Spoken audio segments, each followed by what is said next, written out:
नमस्कार दोस्तों, आज की इस कहानी में आपका स्वागत है। दोस्तों, आज हम जो कहानी सुनाने जा रहे हैं वह एक ऐसे संत की है जो कभी जज हुआ करते थे और फिर उन्हें पागल बाबा के नाम से जाना जाने लगा। ऐसा क्या हुआ उनके साथ, तो चलो जानते हैं। कहानी शुरू करने से पहले कमेंट में जय श्री कृष्णा जरूर लिख दें। भगवान श्री कृष्ण की जन्मभूमि में हर जगह आपको भगवान कृष्ण से जुड़े कुछ न कुछ अचरज दिखाई दे ही जाएंगे। वृंदावन में भी ऐसे कई आश्चर्य दिखाई देते हैं। यहाँ कई ऐसे संत भी हुए हैं जिनके चमत्कारों के किस्से हमेशा चर्चा में रहे हैं। ऐसा ही एक चमत्कार है पागल बाबा का मंदिर और उनके इस मंदिर के निर्माण की कहानी। पागल बाबा मंदिर मथुरा वृंदावन मार्ग पर स्थित है। इसके बारे में एक कथा प्रचलित है। इसके अनुसार एक गरीब कृष्ण भक्त ब्राह्मण दिन भर ठाकुर जी का नाम जपता रहता था। उसके पास जो कुछ भी था, या यूं कहें कि जितना भी रूखा सूखा उसे मांगकर खाने को मिलता, वह उसे भगवान की मर्जी समझकर खुशी खुशी ग्रहण करते हुए अपना जीवन व्यतीत कर रहा था। एक बार वह किसी साहूकार से पैसे लेने के लिए गया। साहूकार ने उससे पैसे जल्द ही लौटाने का वादा लिया। ब्राह्मण हर महीने नियम से किस्त का हिसाब करके साहूकार के पैसे लौटाने जाता था। आखिरी किस्त के थोड़े दिन पहले ही साहूकार ने वसूली का एक पत्र उसके घर भिजवा दिया। ये देखकर ब्राह्मण परेशान हुआ और साहूकार से विनती करने लगा, लेकिन वह नहीं माना। मामला अदालत में पहुंचा। ब्राह्मण ने जज लीलानंद ठाकुर से अनुरोध करते हुए कहा कि एक किस्त के अलावा उसने साहूकार का सारा कर्ज अदा कर दिया है। ये साहूकार झूठ बोल रहा है। ये सुनकर साहूकार ने क्रोधित होकर दलील दी कि उसने कोई गलत व्यवहार नहीं किया है। जिस किसी के भी सामने आरोपी ने धन लौटाया हो, उसे अदालत में पेश किया जाए। इतना सुनकर ब्राह्मण सोच में डूब गया, क्योंकि उसका कोई भी गवाह नहीं था। ब्राह्मण को भगवान की याद आई और गवाह के रूप में उसने भगवान कृष्ण का नाम लिया। ये सुनकर पहले तो जज कुछ हैरान हुए, लेकिन बाद में ब्राह्मण से उनका पता मांगा गया। ब्राह्मण के कहने पर एक नोटिस बांके बिहारी के मंदिर में भेजा गया। पेशी की अगली तारीख पर एक बूढ़ा आदमी कोर्ट में पेश हुआ और ब्राह्मण की तरफ से गवाही देते हुए बोला कि जब ब्राह्मण साहूकार के पैसे लौटाता था तब मैं उसके साथ ही होता था।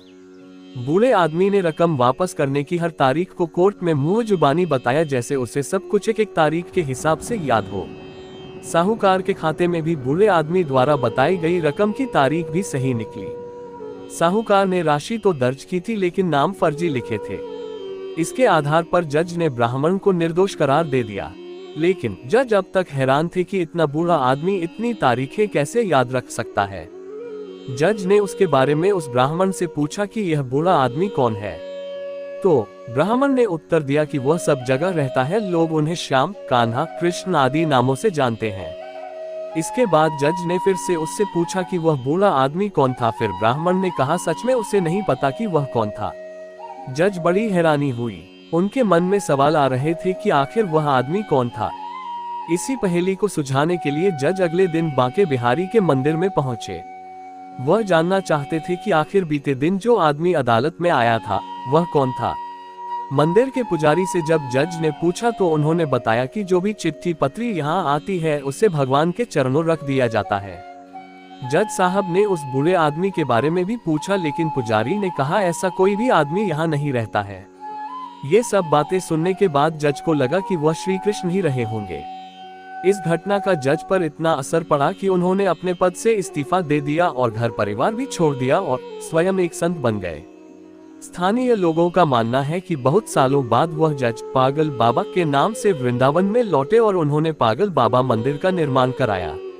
तब से यह मंदिर पागल बाबा मंदिर के नाम से प्रसिद्ध है। इस मंदिर के निर्माण के बारे में एक और प्रचलित मान्यता ये भी है कि जब जज को पता लगा कि उनके सामने साक्षात श्री कृष्ण ही कोर्ट में पेश हुए थे, तब से वह श्री कृष्ण को ढूंढने के लिए इतने अधीर हो गए कि अपनी सुध बुध खो बैठे थे। इस घटना ने उन्हें पागल सा कर दिया था। इसके बाद वह जिस किसी भंडारे में जाते थे वहां से पत्तलों की जूठन उठाते थे और उसमें से आधा जूठन ठाकुर जी को अर्पित करते थे और आधा खुद खाते थे। उन्हें ऐसा करते देख लोग उनके खिलाफ हो गए और लोगों ने उन्हें मारना पीटना भी शुरू कर दिया। हारकर लोगों ने उन्हें एक पागल के रूप में मान लिया। धीरे धीरे उनका नाम ही पागल बाबा पड़ गया। कालांतर में बाबा ने एक विशाल मंदिर प्रस्थापना का प्रण लिया और विशाल भंडारा का आयोजन किया। अपार जनसमूह उमड़ा, लेकिन बाबा का भंडार खाली होने का नाम ही नहीं ले रहा था। बाबा ने मंदिर में विशाल रसोई का निर्माण कराया तथा मंदिर के नीचे विशाल भंडार घर बनवाया। बाबा के देश भर में भक्त विशेषकर असम, बंगाल व ओडिशा के औद्योगिक घरानों व मारवाड़ी परिवारों से आते हैं। बाबा मूल रूप से सापटग्राम असम से थे और वहां भी उनका एक विशाल मंदिर है। होली और जन्माष्टमी के अवसर पर मंदिर को भव्यता के साथ सजाया जाता है। बाबा ने साल 1977 में एक धर्मार्थ ट्रस्ट की स्थापना की। बाबा के आदेश पर बने अस्पताल में बिना सरकारी मदद के जनरल ओपीडी, आंखों का अस्पताल, आयुर्वेदिक, होम्योपैथिक इलाज किया जाता था। पागल बाबा महाराज के अस्पताल भक्तों के परिवारों के सहयोग से चल रहे हैं। हाल में कोरोना जैसी महामारी से परेशान लोगों के लिए ऑक्सीजन प्लांट लगाने व ऑक्सीजन सिलेंडर की निर्भरता खत्म करने के कार्य भी किए जा रहे थे। ऐसी और स्टोरीज के लिए हमारे चैनल को सब्सक्राइब करें।